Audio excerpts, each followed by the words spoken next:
Turma de Defesa da Constituição, pessoal, vamos chegando para mais uma videoaula aqui no YouTube, dando sequência ao nosso conteúdo agora para tratarmos de reclamação constitucional. Senhores, este é o último conteúdo, tendo em vista a menção 2, tendo em vista a nossa segunda avaliação.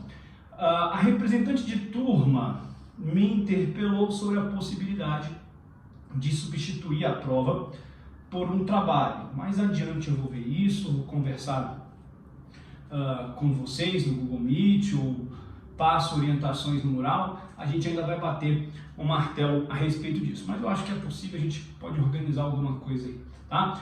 Pessoal, pois bem, vamos falar então da reclamação constitucional no STF, claro, que é o que nos importa, né? Até porque o Instituto da Reclamação, vou aqui, reclamação constitucional no STF. Senhores, primeiro, a gente precisa fazer um recorte metodológico. A nossa disciplina é Defesa da Constituição. Em outra cadeira que eu tenho, que é Recursos, a gente também estuda lá as ações autônomas de impugnação. Então a gente faz uma abordagem sobre a reclamação à luz do CPC, porque o nosso Código de Processo Civil atual trouxe uma disciplina mais esmiuçada em torno da reclamação, mas não especificadamente da reclamação no Supremo. Lá no artigo 988 do Código de Processo Civil, a gente tem ali uma disciplina a respeito, uma regulamentação da reclamação no âmbito dos tribunais. Aqui o nosso enfoque é raciocinar a reclamação constitucional no Supremo Tribunal Federal. Até porque, já para introduzir a nossa aula, vamos colocar aqui origem da reclamação constitucional. A reclamação, ela, em um primeiro momento, ela é uma criação do Supremo. A reclamação é uma criação do STF. Posteriormente, foi regulamentada pelo regimento do Supremo, pelo regimento interno do STF. E só depois é que houve, realmente, na Constituição Federal de 88, a previsão do Instituto da Reclamação em alçada constitucional no artigo 102, inciso 1, a linha L. Então, a reclamação, ela deita raízes em uma prática pretoriana, uma prática jurisprudencial.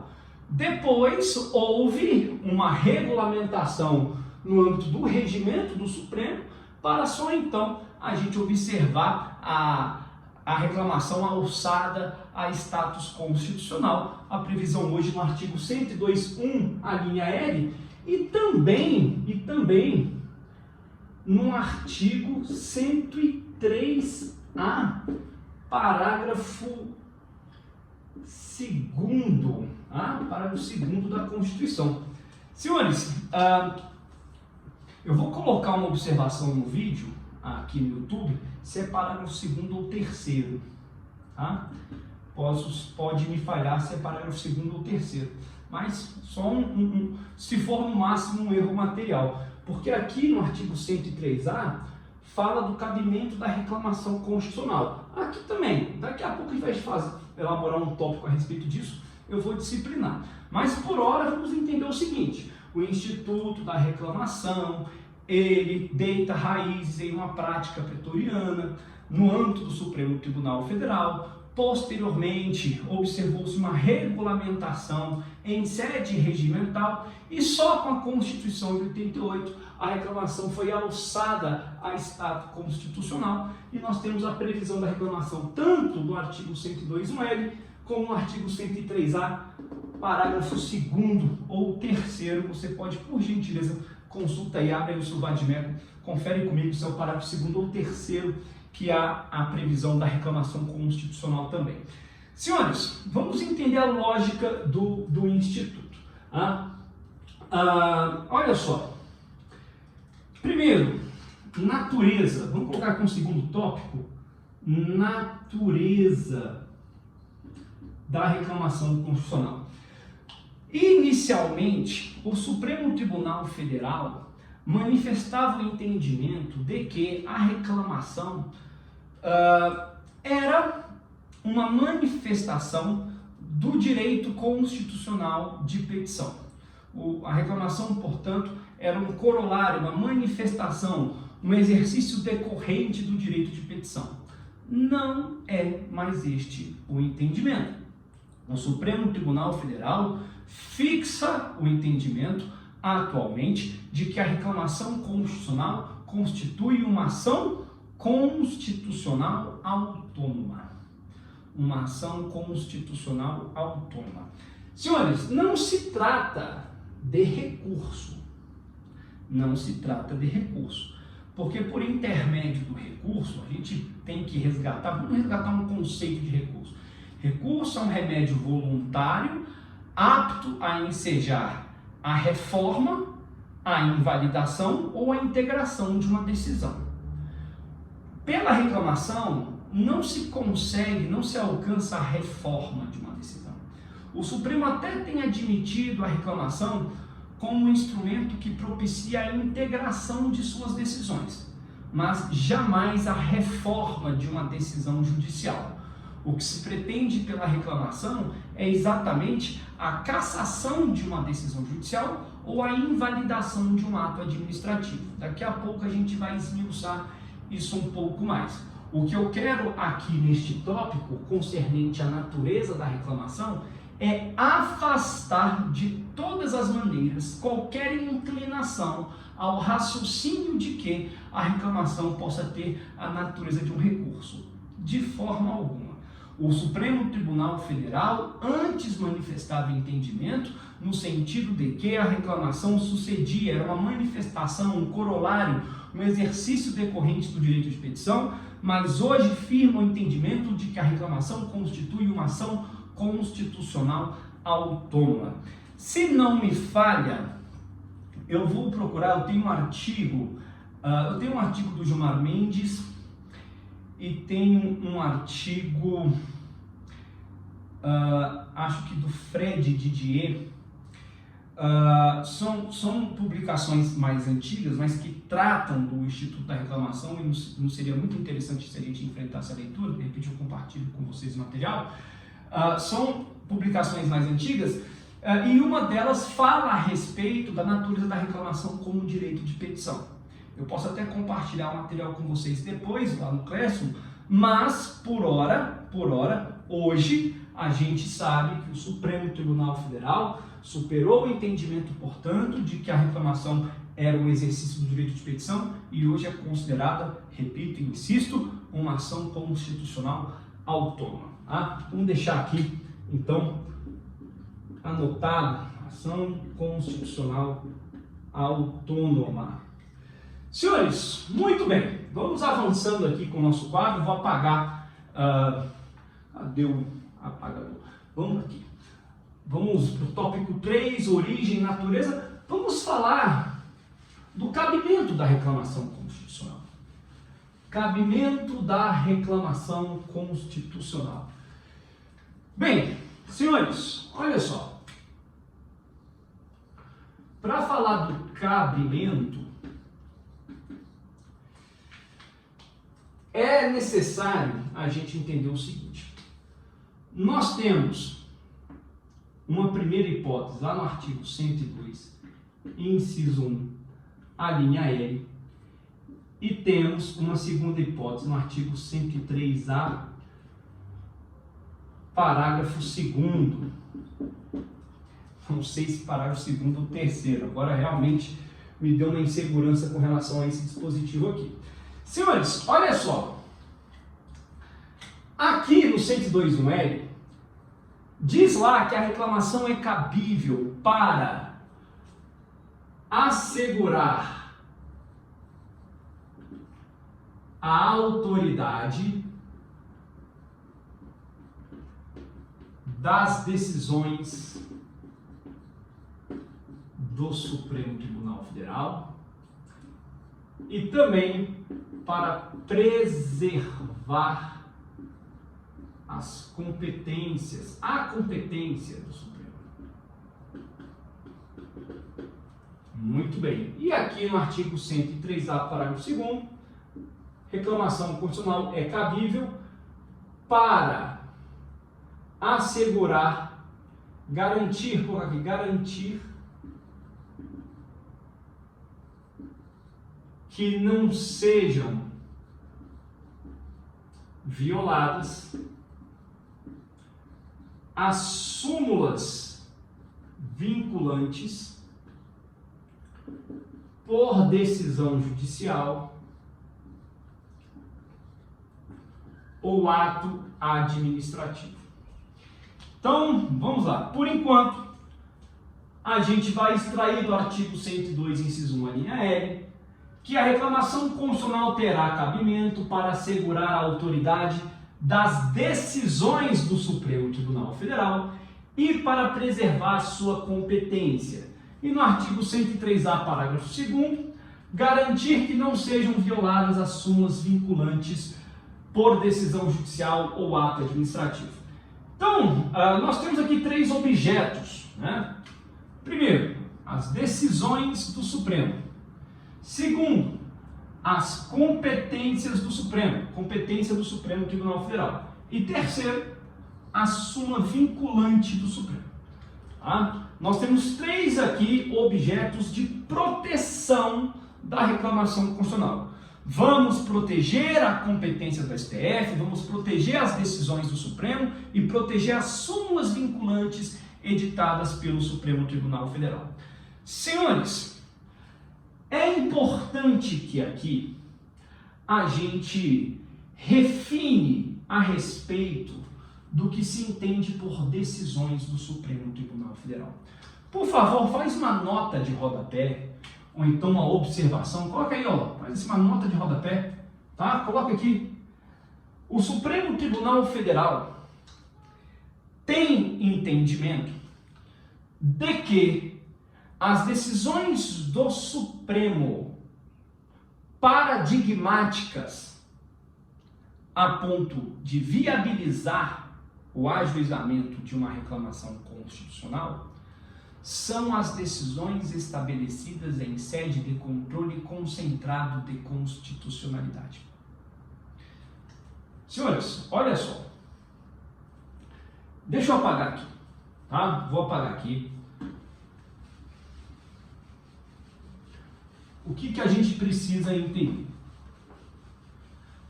A reclamação constitucional, nós temos um processo autor, réu. Tá? E nesse processo foi estabelecida uma decisão judicial, que é uma decisão judicial. E essa decisão judicial eu vou chamar de ato reclamado. Ato reclamado. Por quê? Porque ou o autor ou o réu vão ajuizar uma reclamação constitucional contra essa decisão judicial. É este o ato reclamado. Então, vamos supor que o autor ajuize uma reclamação tendo por objeto o ato reclamado. Então, na reclamação constitucional, a gente vai ter a seguinte configuração. Aqui, ó. Reclamação. O pincel está falhando, está horrível. Reclamação. Olha só. Qual que é o ato reclamado? O ato reclamado é a decisão judicial. Então, tem como objeto o ato reclamado. Ato reclamado. Aí eu vou ter aqui um reclamante e vou também ter o beneficiário do ato reclamado. Esse beneficiário do ato reclamado, ele terá que ser ouvido na reclamação constitucional. Aqui está a reclamação. Esse é o processo. Eu tenho um ato reclamado que é a decisão judicial. É a decisão judicial.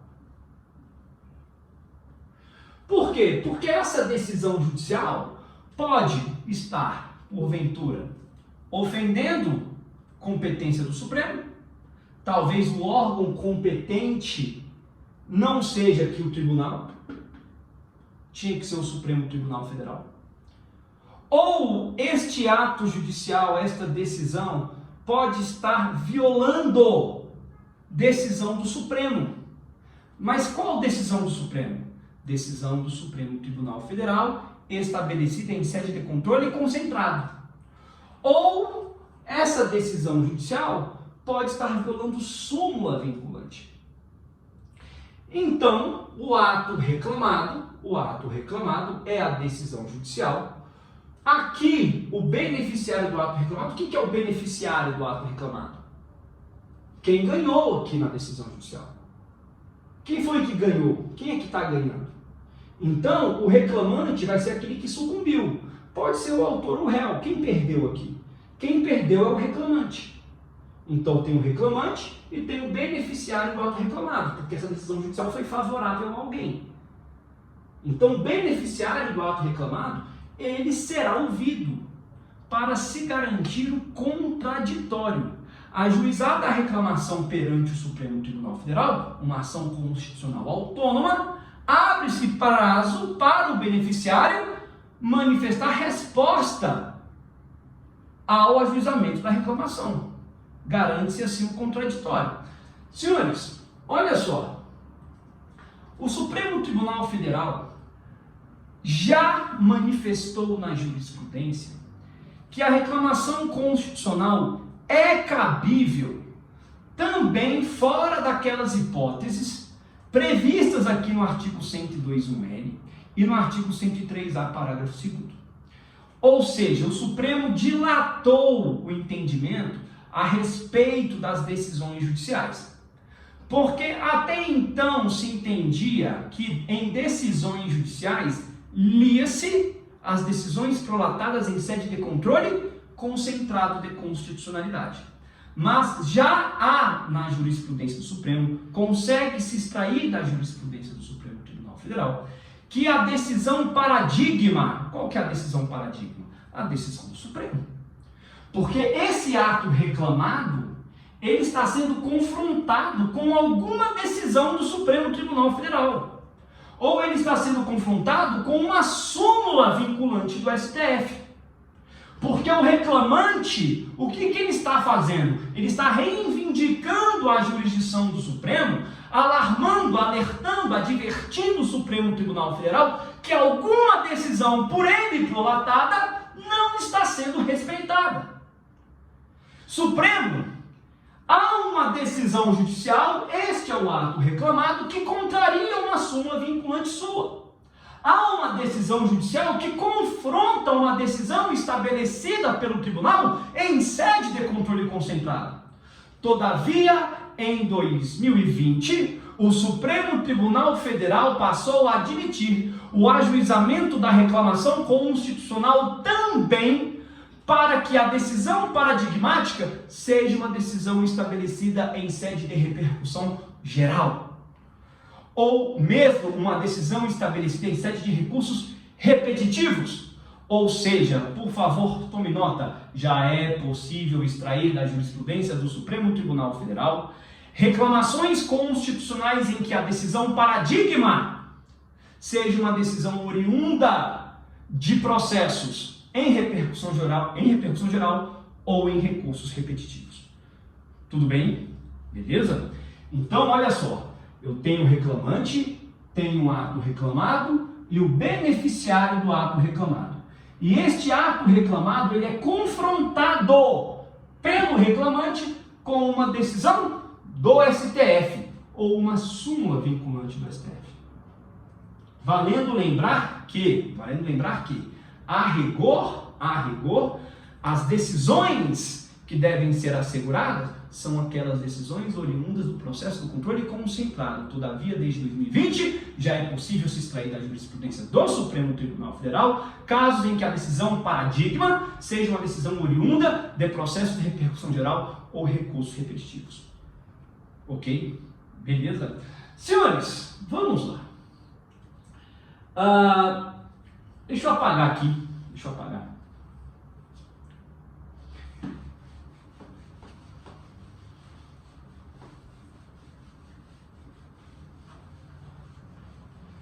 Coloca aí um tópico 4.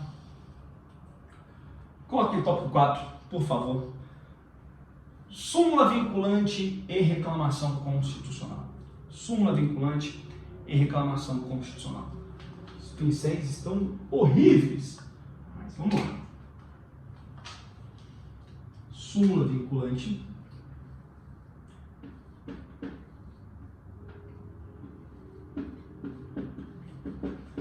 e reclamação constitucional. Senhores, como é que se viola uma súmula vinculante?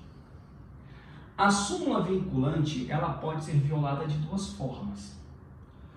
Ou porque o tribunal ou o juiz fez incidir a súmula a um caso em que ela não deveria incidir, ou seja, uma aplicação indevida da súmula vinculante. Ou quando o tribunal deveria observar a súmula vinculante, fazendo incidir a súmula ao caso, mas não o fez. Então nós temos duas formas de violação. Quando você aplica a súmula vinculante de forma indevida, ou quando você deveria aplicar a súmula, mas não aplica. São as duas formas de violação à súmula vinculante.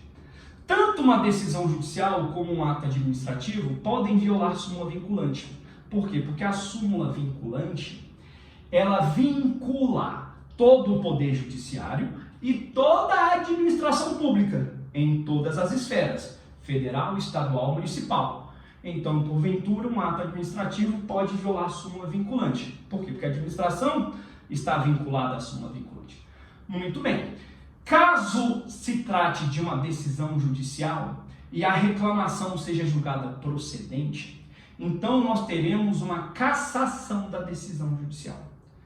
Sempre que uma decisão judicial viola uma súmula vinculante ou uma decisão judicial venha violar uma decisão do Supremo Tribunal Federal, essa decisão judicial, esse ato reclamado, ele é cassado. A decisão judicial, o ato reclamado é cassado. Agora, se se tratar de um ato administrativo, o ato administrativo ele é invalidado, ou seja, se anula o ato administrativo. Com relação às decisões judiciais, nós temos uma cassação. Com relação aos atos administrativos, nós temos uma anulação, uma invalidade do ato administrativo. Tudo bem? Beleza? Ok, vamos aqui para o tópico 5. Tópico 5. Fundamento da reclamação constitucional. Isso aqui é interessante a gente ter um pouco de aporte teórico. Olha só. Fundamento. Senhores, o fundamento da reclamação constitucional reside em uma teoria chamada teoria dos poderes implícitos. Por isso que a reclamação já era utilizada pelo Supremo em uma prática pretoriana, em uma prática do próprio tribunal. Por quê? Porque o Supremo ele se baseava, se amparava na teoria dos poderes implícitos. Ora, de que valeria o Supremo Tribunal Federal, seu guardião da Constituição, se ele não pudesse fazer valer a autoridade de suas decisões? A reclamação constitucional, se você bem observar, ela é um instrumento dedo duro. É um instrumento que bate à porta do Supremo, que deflagrado no Supremo, acusa ao Supremo, adverte o Supremo de que uma decisão sua, ele, guardião da Constituição, está sendo violada. A reclamação constitucional, portanto, ela está fundamentada na teoria, toma nota, teoria dos poderes implícitos. Claro, se bem vislumbrarmos a reclamação dentro da ordem jurídica, ela denuncia algo grave que acontece entre nós.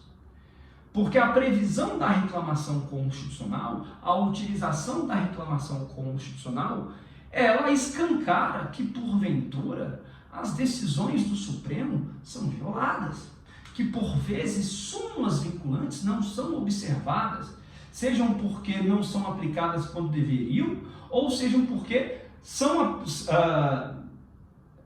poderiam ser aplicadas, mas o tribunal ou o juiz deixa de aplicar, né? As duas formas de violação da súmula vinculante, ou seja, um juiz ou um tribunal deixa de aplicar a súmula quando deveria, ou afasta a aplicação da súmula vinculante de forma indevida. Tá? Então, quer dizer, se você tem na ordem jurídica um mecanismo como a reclamação constitucional, isso alerta o Supremo que realmente as suas decisões, porventura, parecem estar sendo violadas, desrespeitadas. Então, a fundamentação da reclamação constitucional é a teoria dos poderes implícitos. De nada valeria toda essa autoridade do Supremo se ele não pudesse fazer valer a autoridade de suas decisões. Beleza, pessoal? Senhores, olha só, vamos aqui para o tópico 6. Tópico 6. Reclamação constitucional e controle de constitucionalidade. Aqui, ó. Reclamação constitucional e controle de constitucionalidade. Senhores, isso é muito interessante para a gente. O Fred Didier, olha só, o Fred Didier, Gilmar Mendes, eles falam o seguinte, que a reclamação ela vem ganhando espaço no contexto do controle de constitucionalidade das normas. Por quê? Vamos imaginar que o ato reclamado tenha supostamente confrontado uma decisão paradigma do Supremo. E essa decisão paradigma do Supremo foi uma decisão estabelecida em sede de controle concentrado. Então eu tenho uma decisão judicial que arrosta, que confronta uma decisão estabelecida em controle concentrado. Então vai lá o reclamante, ajuiza uma reclamação constitucional no Supremo. O Supremo Tribunal Federal, no bojo, em sede da reclamação, ele pode, no âmbito da reclamação, revisar o entendimento firmado na ADI. Olha isso. Olha o que o Supremo Tribunal Federal pode fazer em sede de reclamação. A reclamação constitucional, ela tem tido tamanho espaço no Supremo Tribunal Federal que o Supremo pode, na reclamação, revisar o entendimento de um julgamento em controle concentrado. Ou, se não tanto, se não para revisar, mudar o entendimento, o Supremo Tribunal Federal já se valeu da oportunidade da reclamação para integrar a decisão paradigma. A sua decisão paradigma, que está lá na peça da reclamação, ato reclamado e decisão paradigma, porque é isso que o reclamante está fazendo, o reclamante denuncia ao Supremo que o ato reclamado desafia a decisão paradigma do Supremo. O que o Supremo faz em sede de reclamação, ele pega essa decisão paradigma e integra, complementa. Aconteceu quando o Supremo Tribunal Federal, eu não vou lembrar o número da ação agora, mas um caso interessante, didático para a gente entender, o Supremo Tribunal Federal manifestou o entendimento de que as causas envolvendo a União e os servidores estatutários não poderiam ser julgados na Justiça do Trabalho. Não era competência da Justiça do Trabalho julgar. E aí, em sede de reclamação, o Supremo integrou essa decisão. O Supremo tinha falado, olha, não é competência da Justiça do Trabalho julgar as causas entre a União e os servidores sob o regime estatutário. Em reclamação constitucional, o Supremo falou o seguinte, olha, inclusive, este entendimento se aplica também aos cargos comissionados. Ou seja, ainda que o vínculo seja um vínculo precário, o entendimento também se aplicaria a essa relação. O Supremo já havia estabelecido esse entendimento? Não. O Supremo fixou esse entendimento na oportunidade da reclamação constitucional. Percebam, portanto, que a reclamação ela tem contribuído e tem um espaço na jurisprudência do Supremo importante no contexto do controle concentrado de normas. A via da reclamação constitucional tem se convertido em um instrumento importante de revisão e integração das decisões do Supremo Tribunal Federal em sede de controle de constitucionalidade.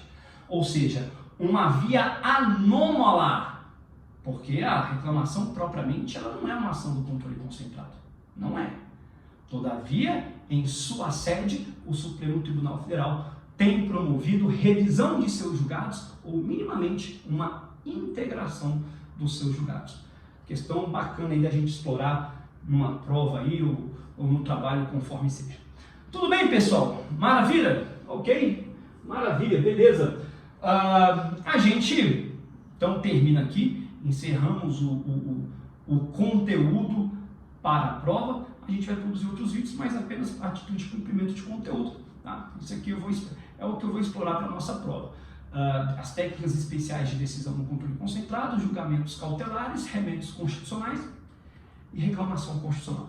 Beleza? Pessoal, obrigado. Até a próxima. Tchau, tchau.